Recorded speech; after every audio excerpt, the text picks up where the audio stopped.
नमस्कार दोस्तों, आपका हमारे चैनल गुरुदेव के सुविचार में स्वागत है। यहाँ हम माँ गायत्री के प्रचारक और मानव कल्याण में अपना सर्वस्व न्यौछावर करने वाले एक ऐसे महापुरुष जिनका नाम पंडित श्री राम शर्मा आचार्य जी है, उनकी पुस्तकों को प्रकाशित करने की एक छोटी सी कोशिश कर रहे हैं, जिन्होंने अपने जीवन काल में 3200 से भी अधिक किताबें लिख डाली, केवल मानव कल्याण के लिए, जिससे हमारा जीवन सफल हो और हम अपने जीवन को सफल बना सकें। वैसे तो गायत्री मंत्र ब्राह्मणों की कामधेनु कहा जाता है, लेकिन इन्होंने अपने तपश्चर्या के बल पर गायत्री मंत्र को शाप मुक्त किया।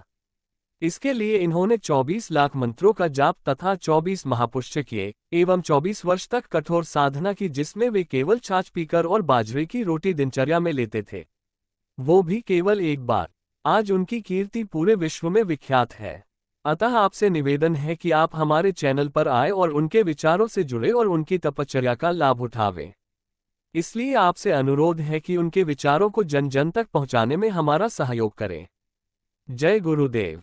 उपरोक्त मंत्र को सफलता के निरीक्षण के साथ मनन करना चाहिए, इससे निराशा नहीं आने पाती। गृहस्थ योग के मूलभूत सिद्धांतों का बीज मंत्र, दृढ़ता का संकल्प और त्रुटियों से धर्म युद्ध जारी रखने की प्रतिज्ञा, ये तीनों ही महामंत्र साधक की मनोभूमि में खूब गूंजने चाहिए। अधिक से अधिक समय इन विचारधाराओं में ओतप्रोत रहना चाहिए। गृहस्थ योग से परम पद। योग का अर्थ है जोड़ना, मिलना। मनुष्य की साधारण स्थिति ऐसी होती है जिसमें वह अपूर्ण होता है। इस अपूर्णता को मिटाने के लिए वह किसी दूसरी शक्ति के साथ अपने आप को जोड़कर अधिक शक्ति का संचय करता है, अपनी सामर्थ्य बढ़ाता है और उस सामर्थ्य के बल से अपूर्णता को दूर कर पूर्णता की ओर तीव्र गति से बढ़ता जाता है। यही योग का उद्देश्य है। इस उद्देश्य की पूर्ति के लिए हठ योग, राजयोग, उपयोग, लय योग, तंत्र योग, भक्ति योग, ज्ञान योग, कर्म योग, स्वर योग, ऋजु योग, महायोग, कुंडलिनी योग, बुद्धि योग, समत्व योग, प्राण योग, ध्यान योग, सांख्य योग, जड़ योग, सूर्य योग, चंद्र योग, सहज योग, प्रणव योग, नित्य योग आदि 84 प्रसिद्ध योग और 700 अप्रसिद्ध योग हैं। इन विभिन्न योगों की कार्य प्रणाली, विधि, व्यवस्था और साधना पद्धति एक दूसरे से बिल्कुल भिन्न है, तो भी इन सब की जड़ में एक ही तथ्य काम कर रहा है। माध्यम सबके अलग अलग हैं, पर उन सभी माध्यमों द्वारा एक ही तत्व ग्रहण किया जाता है। तुच्छता से महानता की ओर, अपूर्णता से पूर्णता की ओर, असत से सत की ओर, तम से प्रकाश की ओर, मृत्यु से अमृत की ओर जो प्रगति होती है, उसी का नाम योग है। अनुआत्मा को परम आत्मा बनाने का प्रयत्न ही योग है। ये प्रयत्न जिन जिन मार्गों से होता है, उन्हें योग मार्ग कहते हैं। एक स्थान तक पहुंचने के लिए विभिन्न दिशाओं से विभिन्न मार्ग होते हैं। आत्मविस्तार के भी अनेक मार्ग हैं। इन मार्गों में स्थूल दृष्टि से भिन्नता होते हुए भी सूक्ष्म दृष्टि से पूर्ण रूपेण एकता है। जैसे भूख बुझाने के लिए कोई रोटी, कोई चावल, कोई दलिया, कोई मिठाई, कोई फल, कोई मांस खाता है। ये सब चीजें एक दूसरे से बिल्कुल पृथक प्रकार की हैं, तो भी इन सब से भूख मिटाना वह एक ही उद्देश्य पूर्ण होता है। इसी प्रकार योग के नाना रूपों का एक ही प्रयोजन है, आत्मभाव को विस्तृत करना, तुच्छता को महानता की पूंछ के साथ बांध देना। अनेक प्रकार के योगों में एक गृहस्थ योग भी है। गंभीरतापूर्वक इसके ऊपर जितना ही विचार किया जाता है, यह उतना ही अधिक महत्वपूर्ण, सर्वसुलभ तथा स्वल्प श्रम साध्य है। इतना होते हुए भी इससे प्राप्त होने वाली जो सिद्धि है, वह अन्य किसी भी योग से कम नहीं वरन अधिक ही है। गृहस्थाश्रम अन्य तीनों आश्रमों की पुष्टि और वृद्धि करने वाला है। दूसरे शब्दों में यूं कहा जा सकता है कि ब्रह्मचर्य, वानप्रस्थ और संन्यास, ये तीनों ही आम गृहस्थाश्रम को व्यवस्थित और सुख शांति में बनाने के लिए है।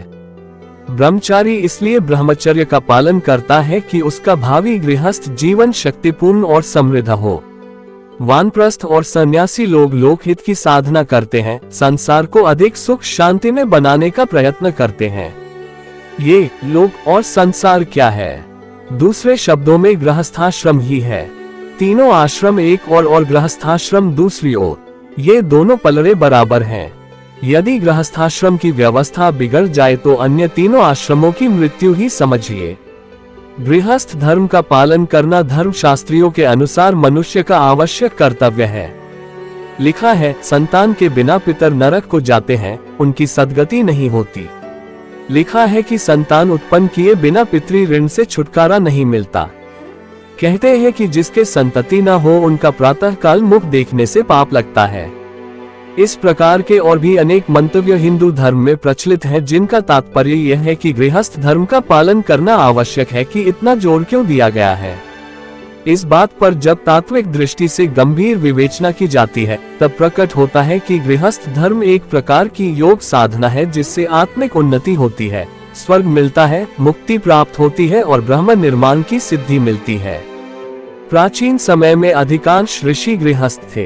वशिष्ठ जी के 100 पुत्र थे, अत्रि जी की स्त्री अनसुया थी, गौतम की पत्नी अहिल्या थी, जमदग्नि के पुत्र परशुराम थे, च्यवन की स्त्री सुकन्या थी, याज्ञवल्क्य की 2 स्त्री गागी और मैत्रेयी थी, लोमश के पुत्र श्रृंगी ऋषि थे। वृद्धावस्था में संन्यास लिया हो ये बात दूसरी है, परंतु प्राचीन काल में जितने भी ऋषि हुए हैं वे प्राय सभी गृहस्थ रहे हैं। गृहस्थ में ही उन्होंने तप किए हैं और ब्रह्म निर्माण पाया है। योगीराज कृष्ण और योगेश्वर शंकर दोनों को ही हम गृहस्थ रूप में देखते हैं। प्राचीन काल में बाल रखने, नंगे बदन रहने, खड़ाव पहनने, मृगशाला बिछाने का आम रिवाज था। घनी आबादी होने के कारण छोटे गांव और छोटी कुटिया होती थी। इन चिन्हों के आधार पर गृहस्थ ऋषियों को गृहत्यागी मानना अपने अज्ञान का प्रदर्शन करना है। आत्मोन्नति करने के लिए गृहस्थ धर्म एक प्राकृतिक, स्वाभाविक, आवश्यक और सर्वसुलभ योग है। जब तक लड़का अकेला रहता है तब उसकी आत्म भावना का दायरा छोटा रहता है। वह अपने ही खाने, पहनने, पढ़ने, खेलने तथा प्रसन्न रहने की सोचता है। उसका पेज 29 कार्य क्षेत्र अपने आप तक ही सीमित रहता है। जब विवाह हो जाता है तो ये दायरा बढ़ता है। वह अपनी पत्नी की सुख सुविधाओं के बारे में सोचने लगता है, अपने सुख और मर्जी पर प्रतिबंध लगाकर पत्नी की आवश्यकताएं पूरा करता है। उसकी सेवा, सहायता और प्रसन्नता में अपनी शक्तियों को खर्च करता है। कहने का तात्पर्य ये कि आत्म भाव की सीमा बढ़ती है, 1 से बढ़कर 2 तक आत्मीयता फैलती है। इसके बाद एक छोटे शिशु का जन्म होता है।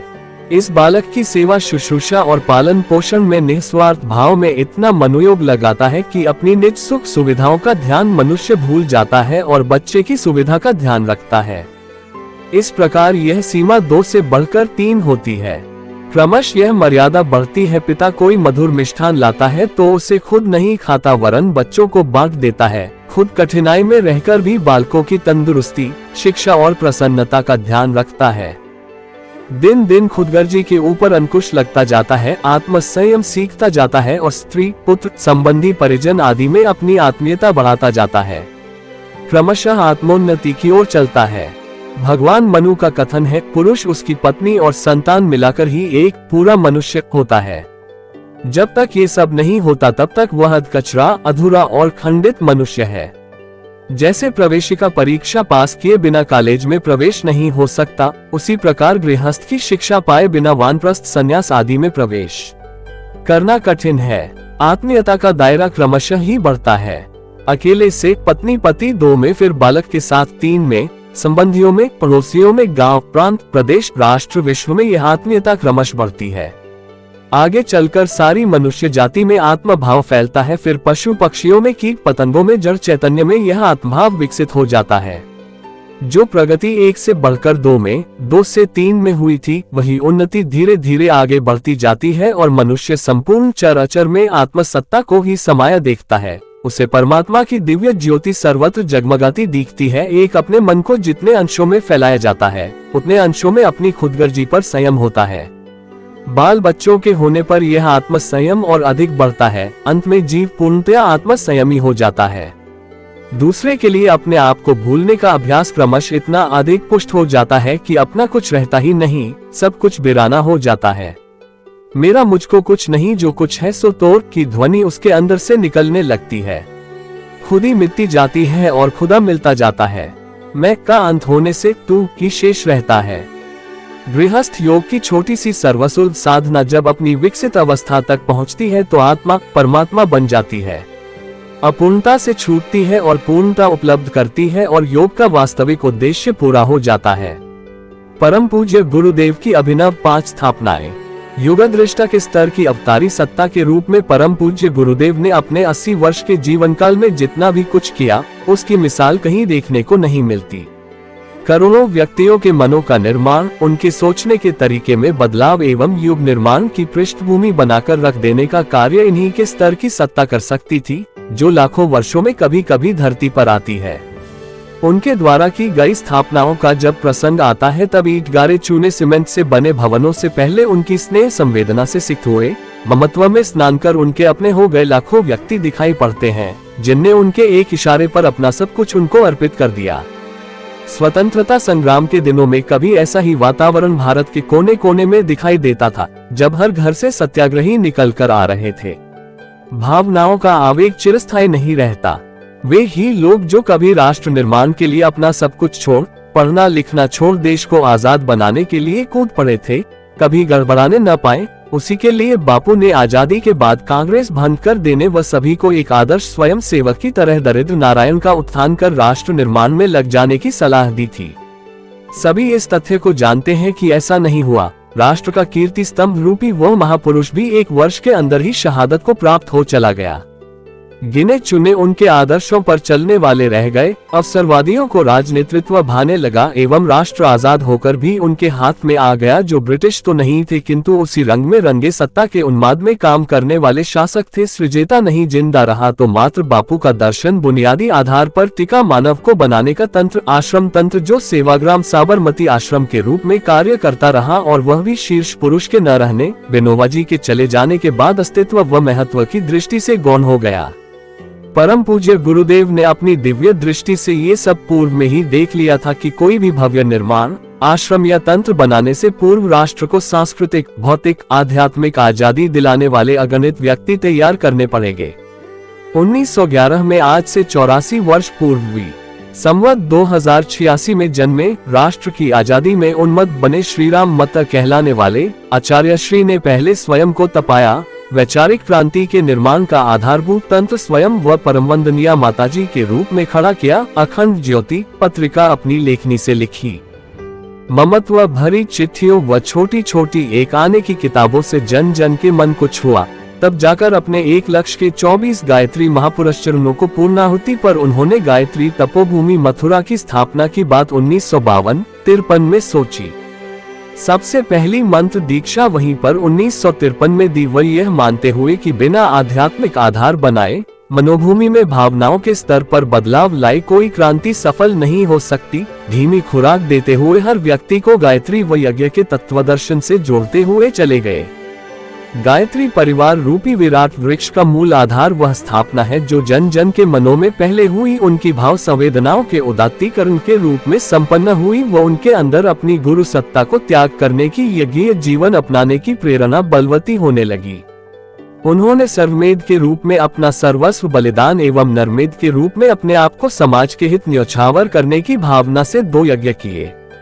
अपनी जमींदारी के बांड बेचकर एवं परमवंदनीय माताजी के कीमती सोने के जेवर 250 तोले बेचकर जो स्वेच्छा से संपन्न हुआ, एक स्थापना भवन के रूप में जो हुई वह थी गायत्री तपोभूमि मथुरा, जो वृंदावन रोड पर ऋषि दुर्वासा की जन्मस्थली पर बनी। आज से 42 वर्ष पूर्व 1953 में प्रारंभिक स्थापना यो अखंड ज्योति संस्थान को माना जा सकता है, जहां अखंड दीपक अपनी जन्मभूमि अवलखेड़ा से, जो वहां से मात्र 40 मील दूर थी, स्थापित किया गया था एवं प्रारंभिक तप तितिक्षा वहां पर 1941 से तपोभूमि की स्थापना से भी 12 वर्ष पूर्व आरंभ हो गई थी। इस प्रकार जन जन के मनों का निर्माण उनके अंतःस्थल में प्रवेश कर उनके अंदर देवत्व के जागरण की ललक पैदा करने वाली पृष्ठभूमि पर स्थापनाओं का क्रम बना।